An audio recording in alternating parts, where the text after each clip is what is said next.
Good morning, welcome to business breakfast show. 15 లక్షల కోట్లు ఇది వైబ్రెంట్ గుజరాత్ డే 1 ఆ రాష్ట్రానికి ఆకర్షించగలిగిన పెట్టుబడుల మొత్తం. ఇది డే 1 మాత్రమే. డే 2 ఇవాళ ఇంకా వైబ్రెంట్ గుజరాత్ సదస్సు జరుగుతోంది, కొనసాగుతోంది. సో అదానీ గ్రూప్ 80,000 కోట్లు గుజరాత్ లో ఇన్వెస్ట్ చేయాలనుకుంటుంది. అనిల్ ధీరుభాయ్ అంబానీ గ్రూప్ సంబంధించిన కంపెనీ సిమెంట్ ప్రాజెక్ట్స్ రూపంలో 50,000 క్రోర్స్ 50,000 కోట్లు. అలాగే ఎస్ఆర్ గ్రూప్ 30,000, హెచ్సిసి 12,000 కోట్లు, మహీంద్రా 3,000 కోట్లు, జనరల్ మోటార్స్ ఇండియాకి సంబంధించిన కంపెనీ కాదు ఇది, కానీ 450 క్రోర్స్ ఇన్వెస్ట్ చేయబోతోంది నెక్స్ట్ ఫ్యూ ఇయర్స్ లో. సో 15 లక్షల కోట్ల రూపాయల ఇన్వెస్ట్మెంట్స్ ఎంతమందికి ఎంప్లాయ్మెంట్ క్రియేట్ చేస్తాయి మనం ఇటే ఊహించవచ్చు. మన రాష్ట్రంలో మాత్రం కొట్టుకు చేస్తున్నాం, నీది ప్రాంతం నాది ఆ ప్రాంతం అని. నీళ్ల కోసం కొట్టుకుంటున్నాం, రకరకాల వనరుల కోసం కొట్టుకు చేస్తున్నాం. ఇంతకంటే సిగ్గుచేటైన విషయం ఇంకోటి లేదు. మన రాజకీయ నాయకులు సిగ్గుతో తలదించుకోవాల్సిన పరిస్థితి. 5 ఏళ్ల క్రితం 2004 ముందు ఎటువంటి పరిస్థితి ఉంది, 2004 తర్వాత పరిస్థితి ఎలా మారింది? దీనికి బాధ్యులు ఎవరు?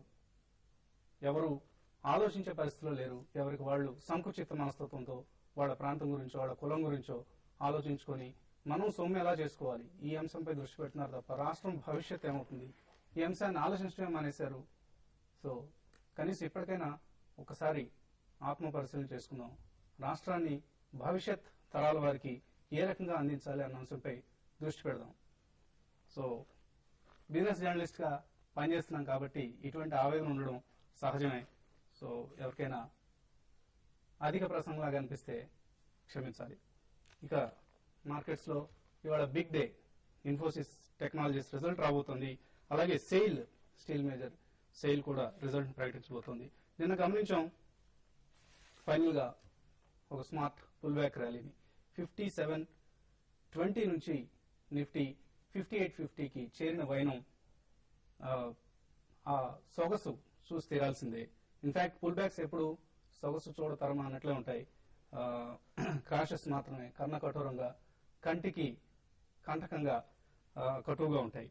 సో ఐఐపీ డేటా డిసప్పాయింట్ చేసింది అని అనుకున్నప్పటికీ మార్కెట్స్ మాత్రం చాలా స్ట్రాంగ్ గా క్లోజ్ అయ్యి ఆల్మోస్ట్ 3 సెంచరీలతో సెన్సెక్స్ క్లోజ్ కావడం గమనించాం. అయితే ఇంత ర్యాలీలో కూడా ఐఐపీ డేటా ఆధారంగా ఎల్ఎన్టీ లాంటి స్టాక్స్, అలాగే హెచ్సిసి, ఐవీఆర్సీఎల్ లాంటి స్టాక్స్ సబ్డ్యూడ్ గా ఉండడం గమనించాం.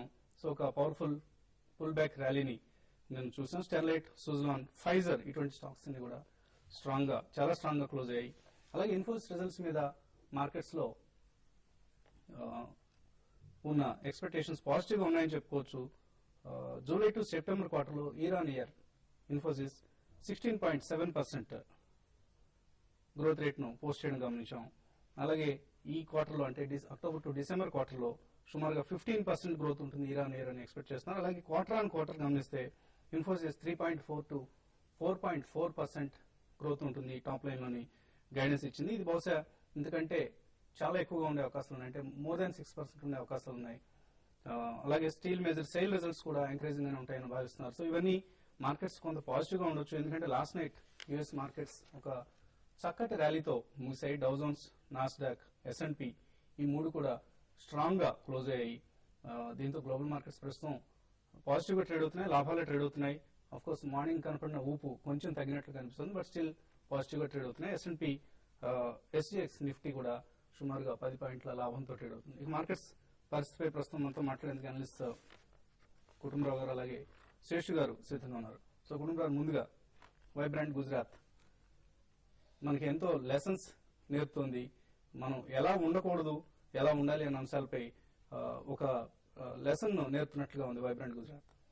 ఒక్క మనకనే కాదండి, కంప్లీట్ కంట్రీలో అదర్ స్టేట్స్ కూడా అని చెప్పేసి అని అంటాను. ఎందుకంటే ఇవాళ ఒక ఇండస్ట్రీ ఇండియాలో పెట్టాలి అని అంటే గుజరాత్ ఈజ్ ద డెస్టినేషన్ అన్నట్టు ప్రొజెక్ట్ చేసుకోగలిగారు ఆ స్టేట్ ని. That itself is a very great thing. One of the industrialist అయిన స్పీచ్ లో కమెంట్ చేయడం కూడా ప్రౌడ్ గుజరాత్ అని చెప్పేసి చెప్పటమే వాళ్ళ సెల్ఫ్ కాన్ఫిడెన్స్ కానీ, it was said by Gujarati అనమాట. సెల్ఫ్ కాన్ఫిడెన్స్ కానీ అన్ని కూడా క్లియర్ గా తెలుస్తోంది మనకి.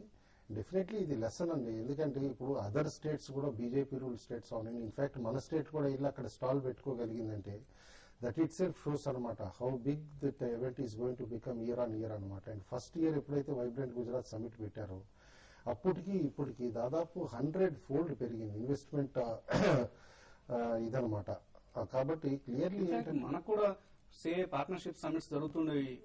ఏడాది తర్వాత ఏడాది చాలా ఎక్కువ పెట్టుబడులు లాస్ట్ వస్తున్నట్టుగా ఇయర్ అనిపించేది. ఎప్పుడైతే తెలంగాణ ప్రాబ్లం అవునండి ఏదైనా December 9 తర్వాత వచ్చిన అనిశ్చితితోటి అప్పుడే సిఐఐ కాన్ఫరెన్స్ పోస్ట్ పోన్ అయితే అప్పుడే అన్నాం మనం డెఫినెట్లీ ఇక no more we are going to be the destination for investments in south. ఎందుకంటే ఇండస్ట్రియలిస్ట్ కానీ ఎవరైనా సరే అవుట్ సైడర్స్ కానీ ఇటు ఫారినర్స్ కానీ ఇన్వెస్ట్మెంట్ పెట్టాలంటే first what they don't like is uncertainty. అది వెదర్ ఇట్ ఈస్ పొలిటికల్ అవనివ్వండి, లా అండ్ ఆర్డర్ అవనివ్వండి, ఏదైనా సరే. కాబట్టి వన్స్ ఆ అన్సర్టినిటీ తొలగే వరకు మనం it is foolish to expect investments to our state అని చెప్పేసి కూడా నేను అనుకుంటాను. ఎంత మార్కెటింగ్ చేయబోయినా కూడా అది పాసిబుల్ కాదేమో అని చెప్పేసి నేను అనుకుంటున్నాను. గుజరాత్ అయితే కనుక ఏదైతే వైబ్రెంట్ గుజరాత్ సమిట్ ఇప్పుడు నేను ఫస్ట్ డే, ఇవాళ second day, effectively last year ఎంతైతే కనుక ఇన్వెస్ట్మెంట్స్ అట్రాక్ట్ చేశారో దానికి డబుల్ అవ్వచ్చు అని చెప్పేసి అని అంటున్నారు. Clearly it is teaching a lesson అనమాట even to the central government. ఎందుకంటే వన్ ఫారినరే నేను అడ్రస్ చేయడంలో ఆయన చెప్పారనమాట, if you are in India, if you are not in Gujarat you are a fool అన్నట్టు అనమాట. కాబట్టి అంత అట్రాక్టివ్ డెస్టినేషన్ కింద నరేంద్ర మోడీ ప్రొజెక్ట్ చేయగలిగారు గుజరాత్ని అంటేనే మనం it should be hats off administration for him అని చెప్పేసి ఆన్ ఇండస్ట్రియల్ ఫ్రంట్ అని చెప్పేసి క్లియర్గా అనుకోవాలి. ఎట్ సమ్ పాయింట్ అనమాట ఈవెన్ సౌత్ స్టేట్స్ కూడా లైక్ అవనండి, వెదర్ ఇట్ ఈస్ కర్ణాటక అవనండి, ఆంధ్రప్రదేశ్ అవనండి, తమిళనాడు అవనండి, they will be far backward in comparison to Gujarat అని చెప్పేసి అనుకుంటున్నాను. సో ఇన్ఫాక్ట్ బీహార్ లాంటి రాష్ట్రాలు కూడా మన రాష్ట్రాన్ని దాటి ముందుకు వెళ్లే పరిస్థితి కనిపిస్తుంది. ఈవెన్ నితీష్ కుమార్ మొన్న రీసెంట్ పోల్స్ లో కూడా ఒక వెబ్సైట్ పోల్ లో కూడా most popular politician after Narendra Modi అంటే నితీష్ కుమార్ వచ్చారు. సౌత్ కి చెందిన ఒక్క నాయకుడికి కూడా ఆ స్టేచర్ రాలేదు. సో వీళ్ళు అంతర్గతంగా కుమ్ములాడుకోవడం, కరప్షన్ మీద ఉన్న దృష్టి రాష్ట్రాన్ని పాలించడం లేకపోతే చక్కటి క్లీన్ పాలిటిక్స్ నడపడం మీద పెట్టలేకపోతున్నారు. ఒకటి సింపుల్ ఎగ్జాంపుల్ అండి, మొన్న వచ్చిన రిపోర్ట్ ఏదైతే బెస్ట్ సీఎంస్ రిపోర్ట్ ఏదైతే వచ్చిందో అందులో నితీష్ కుమార్ గారి అడ్మినిస్ట్రేషన్ కి మన అడ్మినిస్ట్రేషన్ కి క్లియర్లీ ఒక డిఫరెన్స్ ఉంది. He he's not given sops only for enjoyment of the people అనమాట. ఏదో సబ్సిడీస్ ఇచ్చేసి ఇదని కాదు, వాళ్ళలో ఓవరాల్ ఎంప్లాయ్మెంట్ ఆపర్చునిటీ క్రియేట్ అవడానికి కానీ, వాళ్ళ లైఫ్ స్టైల్ ఇంప్రూవ్ అవడానికి కానీ, వాళ్ళు సెల్ఫ్ జనరేటింగ్ ఇన్కమ్ ఇంప్రూవ్ అవడానికి కానీ ఆయన స్పెండ్ చేశారు. ఇన్ఫాక్ట్ ఎలక్షన్ అప్పుడు అందరూ ఆడపిల్లలకు కానీ స్కూల్ పిల్లలకు కానీ సైకిల్స్ ఇస్తాను అని చెప్పేసి సైకిల్స్ ఇస్తా ఉంటే even Lalu Prasad Yadav motor cycle ఇస్తానంటే అందరు నవ్వారు.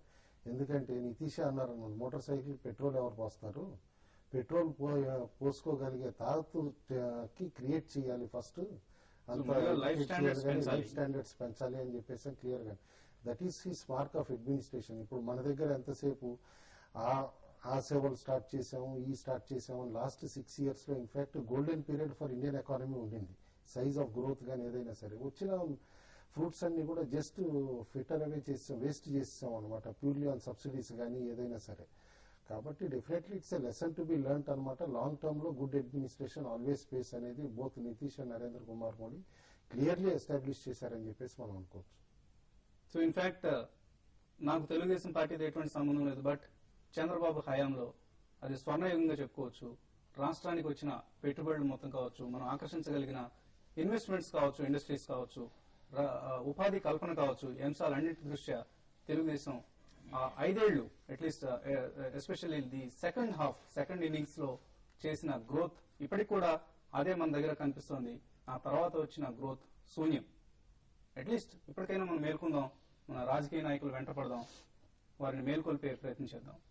సో మార్కెట్స్ దగ్గరికి వస్తే ఎటువంటి ట్రెండ్ ఎక్స్పెక్ట్ చేస్తున్నారు మీరు? ముందుగా మనకి ఆంధ్రప్రదేశ్ వెనకబడుతున్న దాని గురించి ఒక 1 hour ప్రోగ్రామ్ చేయాల్సి ఉంటుందండి. ఎందుకంటే ఇప్పుడు పరిస్థితుల్లో మార్కెట్స్ కన్నా ఇది చాలా ఇంపార్టెంట్. ఎన్ని గంటల ప్రోగ్రామ్స్ చేసినా రాజకీయ నాయకులు అయితే మేల్కొనే పరిస్థితి కనపడలేదు. కానీ ఎంతో కొంత మార్పు అనేది వచ్చే అవకాశం కూడా ఉంది. ఇంకా మార్కెట్ల విషయానికి వస్తే మార్కెట్స్ ఈ రోజు నిన్న చూసాం, మనకి లో నుంచి దగ్గర -35 points నుంచి ప్లస్ 110 points దాకా పెరగడం జరిగింది. అయితే ఈ రోజు మార్కెట్ కొంచెం ఫ్లాట్ గా కొంచెం అప్ మూవ్ గ్యాప్ అప్ లో ఓపెన్ అయ్యే అవకాశం ఉంది. అయితే మార్కెట్ ఓపెనింగ్ ముందు ఇన్ఫోసిస్ రిజల్ట్ వస్తాయి. ఒకవేళ ఇన్ఫోసిస్ రిజల్ట్ కానీ చాలా అందరూ అనుకోవడం చాలా బాగా వస్తాయి అనుకుంటారు. ఒకవేళ అనుకున్న దానికన్నా ఇంకా బాగా వస్తే మాత్రం మార్కెట్ సెంటిమెంట్ కొంచెం ఇంప్రూవ్ చేసి మార్కెట్ ఫర్దర్ కూడా పెరిగే అవకాశం ఎక్కువ ఉంది. అయితే ఒకవేళ ఏమాత్రం కొంచెం నెగిటివ్ వచ్చినా కూడా ఆల్రెడీ స్టాక్ రీసెంట్ గా పెరిగింది కాబట్టి స్టాక్ లో కొంత కరెక్షన్ వస్తుంది. అయితే మార్కెట్ మొత్తం ఓవరాల్ గా మార్కెట్ చూసుకుంటే ఇంకా ఫర్దర్ గా అప్ ట్రెండ్ అనేది కొంచెం మార్కెట్ లో ఉందని కనపడుతుంది. దీనికి ప్రధాన కారణం ఏంటంటే గ్లోబల్ గా ఎటువంటి బ్యాడ్ న్యూస్ లేవు. దాదాపు గ్లోబల్ గా అన్ని మార్కెట్స్ లాస్ట్ ఒక 1 week చూస్తే 2 to 3% దాకా పెరగడం జరిగింది. మన మార్కెట్ చాలా వరకు వీక్ గా ఉంది. కాబట్టి మన మార్కెట్ ఇటువంటి టైంలో మన వీక్ ఉన్న మార్కెట్ కూడా స్ట్రాంగ్ రావడానికి కూడా అవకాశం ఉంది.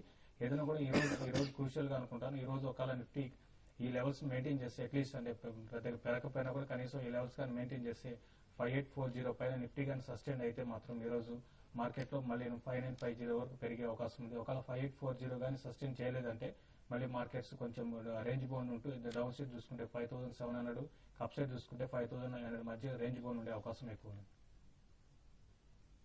ఓకే అండి. సో మరికొద్దిసేపట్లో ఇన్ఫోసిస్ రిజల్ట్స్ బహుశా మనం బ్రేక్ నుంచి